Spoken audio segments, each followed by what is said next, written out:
จารย์วันนี้เรามาผสมหวานกินจ้าหวานสาคูกับลูกชิด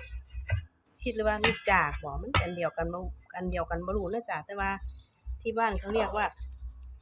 ลูกจากนี่จ้า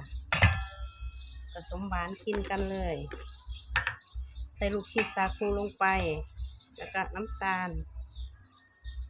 ทัพพี1ตามด้วยกะทิกวนๆจักหน่อยเข้ากัน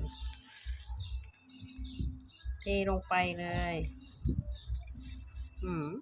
แล้วเราก็กวนสาคูกับลูกชิดลูกจากจ้ะที่บ้านเอิ้นลูกจากเนาะแต่บ่รู้ว่ามันจะเป็นตัวเดียวกันบ่กับลูกชิดแต่ว่าอยู่บ้านเอิ้นลูกจากจ้ะกวนๆเข้ากันให้ปานกินตบท้ายด้วยแตงไทยมาจ้ะแซ่บๆน้ำกันหวานของเขากับพร้อมทานแล้วมาจ้ะสดแซ่บๆหวานๆน้ำกันจ้ะ